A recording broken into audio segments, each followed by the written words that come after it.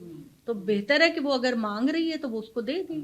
ہاں، لیکن یہ طریقہ کبھی بھی نہیں کرنا چاہیے کہ ایک دوسرے کے اوپر کوئی الزام لگا کر اور بلیک میل کر کے دینا چاہیے. یہ عورت کا حق ہے، وہ مانگے اس کو دے دیں. جو آپ نے بات کی تھی کہ حضرت عمر کے زمانے میں 3 طلاقوں کا انہوں نے اجازت دی تھی، اور پھر جو نہیں اجازت نہیں دی تھی یا وہ کرتے تھے طلاق دیتے تھے تو وہ کہتے تھے ٹھیک ہے افیکٹو ہو گئی ہے، اچھا لیکن مارتے تھے 60 کوڑے مارتے تھے. میں نے اسی پہ کلیریفیکیشن لینی تھی کہ یہ کیا ہسٹوریکل کیا تھا اس کا. وہ انہوں نے یہی 1-2 کام جو ہیں وہ حضرت عمر نے اپنے طور پر کیے ہیں. یہ جو تراویحوں کا مسئلہ ہے وہ بھی نبی صلی اللہ علیہ وسلم نے ہمیشہ 11 رکعتیں پڑھی تھی، اور حضرت عمر کے زمانے میں یہ جو 23 رکعتیں بن گئی تھی نا، 20 تراویحیں اور 3 وتر، یہ حضرت عمر کے زمانے میں ہوئے تھے.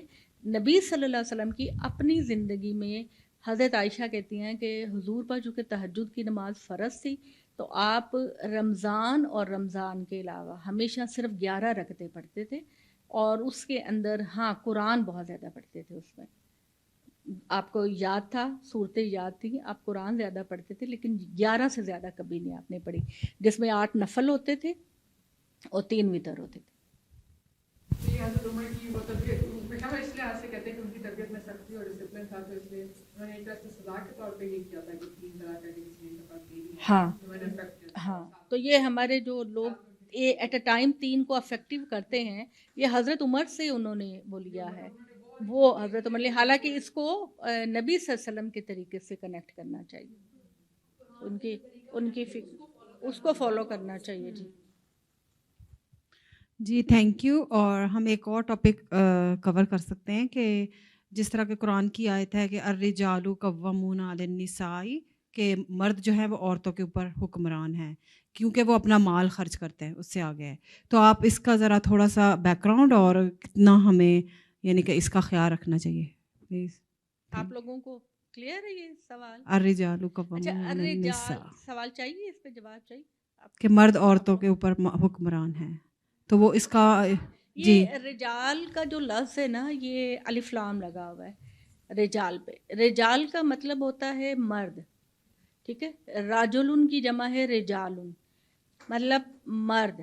الف لام لگا ہوا ہے تو اس کا مطلب ہے کہ یہ اسپیسیفک مرد کی بات ہے، کیونکہ الف لام جو ہے وہ کسی چیز کو، جیسے ایک نکرہ اور ایک معرفہ ہوتا ہے، تو یہ جو الف لام ہے یہ متعین کرتا ہے. جیسے میں کہوں کہ کتابن، تو اس کا مطلب ہوگا کوئی بھی کتاب. تو میں اگر کہوں گی الکتاب تو اس کا مطلب ہوگا کہ میں ایک خاص کتاب کی بات کر رہی ہوں. تو الرجال پہ جو الف لام لگا ہے اس کا مطلب ہے کہ رجال سے مراد ہے شوہر، ٹھیک ہے. الرجال قوامون علی النساء، مرد جو ہیں وہ اپنی بیویوں پر قوام ہیں. نساء کا لفظ نساء امرات ان کی جمع ہے، امرا کہتے ہیں خاتون کو، اور نساء اس کی جمع ہے، اور اس پر الف لام ہے. تو اس کا مطلب ہے کہ یہ بھی اسپیسیفک خواتین کا ذکر ہے. تو آیت یہ ہے کہ شوہر بیویوں پر قوام ہیں، اور قوام کا مطلب یہ ہرگز نہیں، اللہ تعالیٰ نے کلیئر کر دیا ہے کہ وَلِلرِّجَالِ عَلَيْهِنَّ درجہ، شوہروں کو بیویوں پر صرف 1 درجہ کی فضیلت ہے. اور وہ فضیلت اس وجہ سے ہے کہ وہ بما انفقوا، وہ کما کے لاتے ہیں، وہ تم پر خرچ کرتے ہیں، وہ تمہاری نگران ہیں، تمہاری عزت کے محافظ ہیں، تمہاری ہر چیز کے وہ محافظ ہیں. تو بہت ساری ذمہ داریاں اللہ تعالیٰ نے شوہر پر ڈال کر، تو گھر کے ماحول کے اندر اگر فیصلہ کن مرحلے کی ضرورت ہو تو وہ پھر مرد کو ویٹو پاور دی ہے گھر کے معاملات کو چلانے کے لیے. لیکن اس کا یہ ہرگز مطلب نہیں ہے کہ شوہر جو ہے وہ من مانیاں کرے، ٹھیک ہے. اسلام کی جو آئیڈیل اپروچ ہے لوگوں تک کے لیے وہ یہ ہے کہ معاملات کو مشورے کے ساتھ کیا جائے. چاہے وہ گھر کی ریاست کے اندر ہو یا ملک کے اندر ہو یا پبلک کے اندر ہو، تو ایک میجورٹی کی رائے کو جان کر اس کو نافذ کرنا چاہیے. لیکن جہاں کہیں کوئی کلیش پیدا ہو رہا ہے، کوئی ضرورت پیدا ہو رہی ہے، تو پھر مرد کو اللہ تعالیٰ نے کہا کہ وہ ایک درجہ بیوی پر فضیلت رکھتا ہے شوہر کی حیثیت سے. اس کا یہ مطلب لینا کہ تمام مردوں کو تمام عورتوں پر فضیلت ہے، یہ غلط ہے. یعنی بھائی بہن پر فضیلت نہیں رکھتا. باہر کا کوئی مرد جو ہے وہ آپ کے آفس کا کوئی مرد، آپ کے محلے کا کوئی مرد، آپ کا چوکی دار، آپ یہ عورت پہ فضیلت رکھتا ہے یا کزن اپنی فیمیل کزن پہ فضیلت رکھتا ہے، یہ بات نہیں ہے. کوئی دے آر ایکول، مرد اور عورت بالکل برابر ہیں اپنی سوچ کے لحاظ سے، اپنی اپروچ کے لحاظ سے، اپنی عزت نفس کے لحاظ سے وہ ایکول ہیں. مگر جہاں گھر کے معاملات کو چلانے کی بات آتی ہے تو وہاں پر اللہ تعالیٰ نے مرد کے کندھے پر بہت ساری ذمہ داریاں رکھ کر بیوی سے یہ کہا ہے کہ وہ جیسے وہ بادشاہ ہے اور وہ ملکہ ہے، اور اس کو ساتھ یہ بھی ترغیب دے دی اللہ تعالیٰ نے کہ میں تمہیں گھر کا حکمران بنانے لگا ہوں، اور پھر اس کی وجہ سے تمہارے کندھوں پر پھر اور بھی زیادہ میری ذمہ داریاں ہیں. محبت سے بات کرو، پیار سے بات کرو، اس کی ضرورتوں کا خیال کرو. اور اس طرح اس کے بعد شوہر کو بچوں کو کس اسکول میں پڑھانا ہے یا کوئی اور معاملہ گھر کے بجٹ کے لحاظ سے کچھ دیکھنا ہے، تو چونکہ کما کے لانے والا وہ ہے، ذمہ داریاں اس کے کندھوں پہ ڈالی گئی ہیں، تو پھر اللہ تعالیٰ نے کہا کہ جہاں کلیش ہوگا وہاں پھر مرد جو ہے وہ فیصلہ کرے گا. لیکن وہ والا مرد جو ایک جینون مرد ہے، وہ والا مرد جو ایک جینون مرد ہے، ایک ایسا مرد کہ جس کو کچھ پتہ ہی نہیں ہے، جو ایک خود غرضی کا پیکر ہے، ظاہر ہے کہ یہ حقوق اللہ تعالیٰ نے اس مرد کو نہیں دیے. کوئی کوسچن اس کے بارے میں؟ شوہر رکھتا ہے عام مرد ہے نہیں، کما کے لاتا ہے، پھر اور کتنی رسپانسبلٹیز ہیں. اب میں جیسے رہتی ہوں، مجھے نہیں پتا پلمبر کو بلانا ہے، مجھے نہیں پتا کہ الیکٹریشین نے آنا ہے، مجھے نہیں پتا کہ ہاں پیسے وہ مجھے دے دیتے ہیں، گروسری میں لے آتی ہوں جا کے. لیکن باقی جو جتنے بھی معاملات ہوتے ہیں گھر کے اندر، دیکھو نا فریج آنے والا ہے تو میں ان کو کہوں گی کہ فریج لانا ہے، یا گھر کے اندر مہمانوں نے آنا ہے، کیا کیا جانا چاہیے. تو یہ ساری چیزیں تو خیر مشورے سے ہوتی ہیں، لیکن فیصلہ کن اتھارٹی جو ہے وہ پھر اس شوہر کو جو ذمہ داریاں ادا کرتا ہے.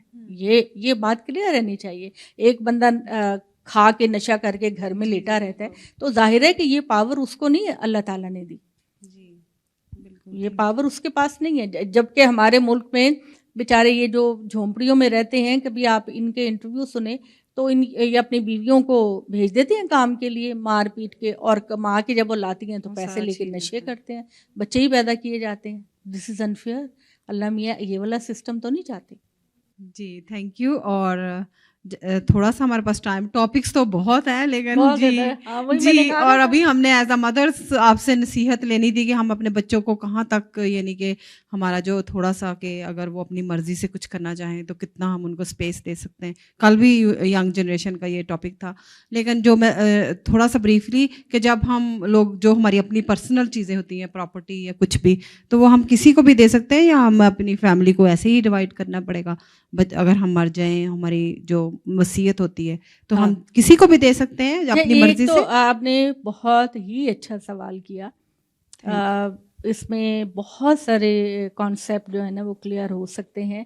دیکھیے، آپ کی جو پراپرٹی ہوتی ہے وہ آپ اپنی زندگی میں جس کو چاہیں دے دیں، ٹھیک ہے. آپ اپنی زندگی میں اپنی بہن بیوہ ہے اس کو اس میں سے دینا چاہتے ہیں، بھائی بے روزگار ہے آپ اس کو دینا چاہتی ہیں، آپ سوسائٹی کے لیے کچھ کرنا چاہتی ہیں، کوئی اسکول آپ اس میں دے دیجئے. لیکن جب انسان اس دنیا سے چلا جاتا ہے تو پھر اللہ تعالیٰ کہتے ہیں کہ تم نے وصیت چونکہ نہیں کی، تقسیم نہیں کی، تو پھر اب اللہ ایڈوائز کرتے ہیں کہ تمہاری پراپرٹی کو ایسے تقسیم کیا جائے گا. تو ہمارے نبی صلی اللہ علیہ وآلہ وسلم نے ہمیں یہ نصیحت کی ہے کہ مرنے سے پہلے ہماری وصیت ہونی چاہیے، اور آپ نے یہ تاکید کیا کہ تمہاری جو وصیت ہے وہ تمہارے تکیے کے نیچے ہونی چاہیے، کہ تم یہ نہ کہو کہ بھئی میں نے تو یہ کرنا تھا اور میں نے وہ کرنا تھا. آپ جو کچھ بھی کرنا چاہتی ہیں، کسی کو دینا چاہتی ہیں، اسکول، کالج، یونیورسٹی، ہاسپٹل، کسی کی مدد کرنا چاہتی ہیں، سوسائٹی کے لیے، تو وہ ساری چیزیں آپ کی وصیت میں ہونی چاہیے. اگر آپ کسی کو گفٹ دینا چاہ رہی ہیں تو اپنی زندگی میں ہینڈ اوور کر دیں اس کو، یہ گفٹ اس کو دے دیں.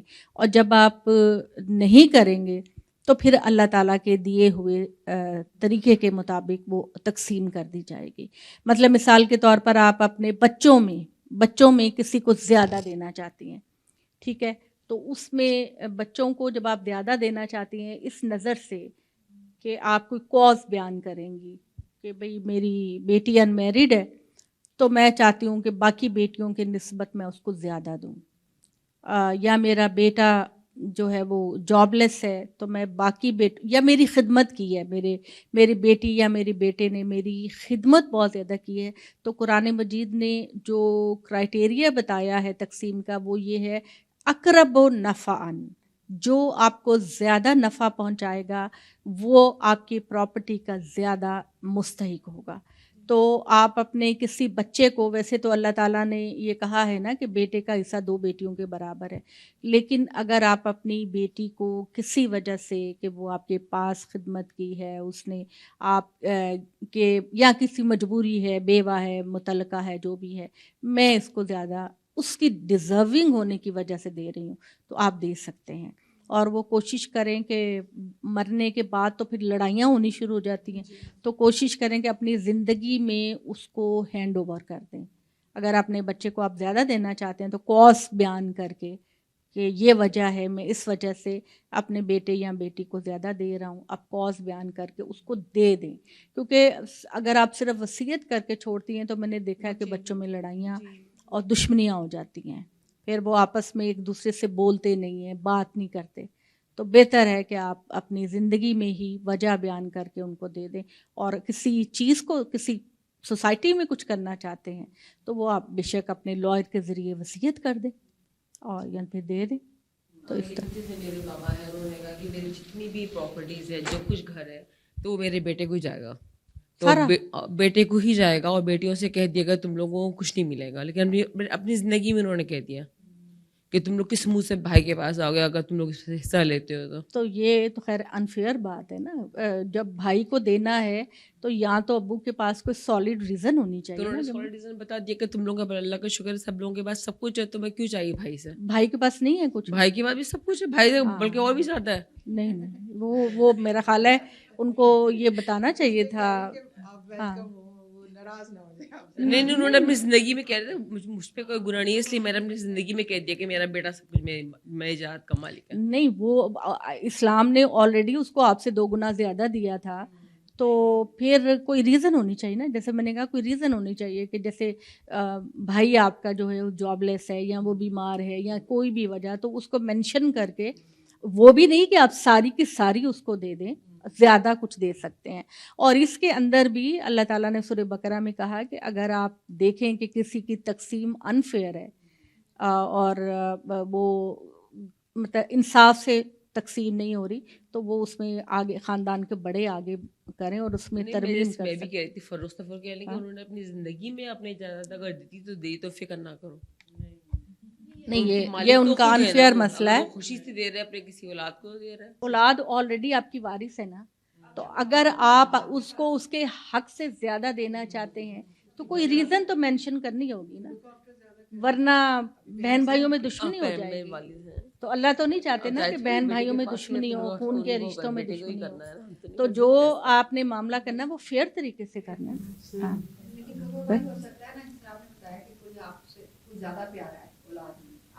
پیارا نہیں، اقرب و نفعان، آپ کو جو نفع سب سے دیتا ہے. عام طور پر جو ہے وہ چونکہ اللہ نے 2 حصے رکھے بھائی کے زیادہ، وہ اس وجہ سے رکھے ہیں کہ عام طور پر بیٹے ہی ماں باپ کو زیادہ سنبھالتے ہیں، ان کے قریب رہتے ہیں. اگر بیٹیوں میں کوئی آپ کو لگتا ہے کہ یہ مجھے زیادہ نفع دیتی ہے تو آپ اس کے حق میں اس کی ریزن بیان کر کے زیادہ دے سکتے ہیں, پراپرٹی بھی دے سکتے ہیں, ہینڈ اوور بھی کر سکتے ہیں. تو یہ اللہ تعالیٰ نے جو احکامات دیے جنرل سچویشن میں ہے, عام حالات میں ہے. اگر کوئی خاص حالت ایسی ہو جائے گی تو آپ اس کو اس کے لحاظ سے چینج کر سکتے ہیں. تو ماں باپ کو جو ہے وہ اس معاملے میں فیئر رہنا چاہیے. ایک بندہ آیا تھا نبی صلی اللہ علیہ وسلم کے پاس, تو وہ کہنے لگا یا رسول اللہ میں اپنا یہ باغ اپنے ایک بیٹے کو دینا چاہ رہا ہوں. تو آپ نے کہا تمہارے کتنے بیٹے ہیں؟ اس نے کہا میرے 10 بیٹے ہیں. تو آپ نے کہا ناانصافی نہ کرو, ٹھیک ہے, ناانصافی نہ کرو, سب کو ایکول دو. اگر کوئی ریزن ہے تو کسی ایک کو زیادہ دے دو, لیکن ایک کو محروم کر کے دوسرے کو سارا دینا یہ بچوں کے لیے بڑا نقصان دہ ہوتا ہے نا. اب اس ایج کے اندر آپ دیکھیں نا, بہنیں جو بھائیوں سے روٹھ جاتی ہیں, ان کا میل ملاقات ہی ختم ہو جاتی ہے, دشمنیاں شروع ہو جاتی ہیں. تو اللہ تعالیٰ تو نہیں چاہتے ایسا ماحول پیدا ہو. ککول میری دادی امی نا 11 بہنیں تھیں اور ان کا ایک ہی بھائی تھا. وہ ان کی جو وائف آئی نا, یعنی جو میری دادی امی کی جو بھائی ہے, انہوں نے ساری بہنوں سے سائن کروا لیے کہ آپ 11 ہو, یہ ایک آپ کا بھائی, سارے ایسے ہوتا ہے. اور وہ سارے زمینیں ان کے پاس چلی گئی, اور بہنیں بیچاری اتنی بھی اسٹرانگ نہیں تھی کہ ان کو ملتی. اچھا مجھے سمجھ نہیں آتی ماں باپ ایسا کیوں کرتے ہیں کہ سب کہتے ہیں جی بیٹیاں ہمیں بڑی پیاری ہیں, بیٹی ہمیں بڑی پیاری ہیں. لگوائے بھی بہو کے نام کہ بہو سے لے ہی نہ سکے نا, بیٹے کو چھوڑ کے. تو بیٹی بہو اگر بیٹے کو چھوڑ جاتی تو وہ بیٹے. اور جو میری دادی تھی انہوں نے بختے, لیکن اینڈ تک انہیں یہ رہا کہ میں نے اپنے بچوں کا حق مارا.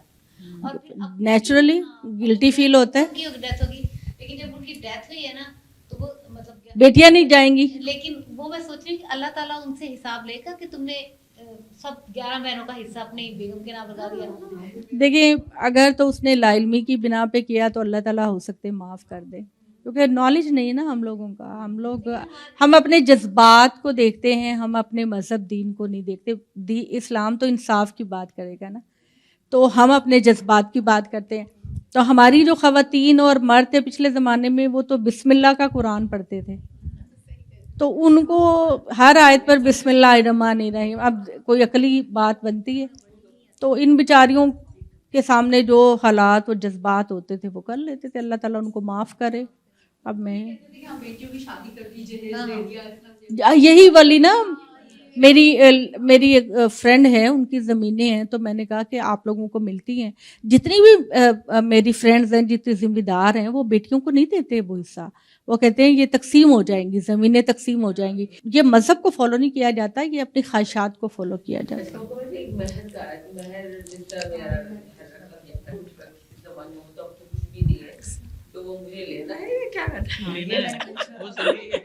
نہیں. وہ مہر لینا کا کیا, مہر اسی دن لینا چاہیے. وہ تو اب نہیں دیا اس دن, تو اب تو لیکن اب انہوں نے آپ کو اتنا کچھ بنوا دیا ہوگا. اب میں فروز سے یہ کہتی کہ مجھے مہر چاہیے اور مجھے 75,000 ہی چاہیے. جیسے میری بیٹی کا ہوا تو انہوں نے جو بھی زیور دیا, انہوں نے کہا یہ مہر ہے. میں نے کہا وہ تو گفٹ ہر ایک دے رہا ہوتا ہے اپنی بہو کو. نہیں تو وہ پھر خدا نہ کرے اگر سپریشن ہو جائے گی تو وہ تو ساری جویلری واپس لے لیں گے, لیکن جو آپ نے ایز اے مہر دیا ہوگا وہ واپس نہیں لے سکتے. واپس بھی ہوتی ہے نہیں, جو جویلری آپ کو پہنائی جائے گی, جب خدا نہ کرے کسی کی سپریشن ہو جائے گی تو وہ اپنی چیز واپس لیں گے نا. آپ اپنی لیں گے, وہ اپنی لیں گے. جویلری کیا جس کو طلاق دیا اس کے ساتھ جانے دیتے ہیں آپ کے خیال میں؟ اللہ نے یہی کہا ہے کہ تم ڈھیروں مال بھی دے کے واپس نہ لو, لیکن ایسا ہوتا تو نہیں ہے. مہر کی جو چیز ہوتی ہے وہ عورت کی پراپرٹی ہوتی ہے اور وہ فوراً ہی شوہر کو دینی چاہیے. اچھا ایک اور سوال نہیں, پہلے یہ سن لیں نا, پہلے یہ سن لیں کہ مہر کی ادائیگی فوراً ہونی چاہیے. یہ نہیں ہے کہ بڑھاپے میں جا کے آپ میاں سے کہیں کہ میرا مہر مجھے دو. تو اس کی آسان صورت میں آپ کو یہ بتا رہی ہوں. یہ ہوتا ہے کہ اتنا ہائی ویلیو رکھتے ہیں آپ مہر کی جو شوہر دے نہیں پاتا ہے, اسی لیے نہیں, وہ مرد کی حیثیت کے مطابق مہر ہونا چاہیے کہ اسی وقت وہ دے دے, جو بھی اس کی حیثیت ہو, جتنا وہ اماؤنٹ دے سکتا ہے وہ دے. لیکن ہم نے دیکھا ہے صرف دنیا کو سنانے کی یا بتانے کی یا اعلان کرنے کی کہ انہوں نے 50 لاکھ whatever,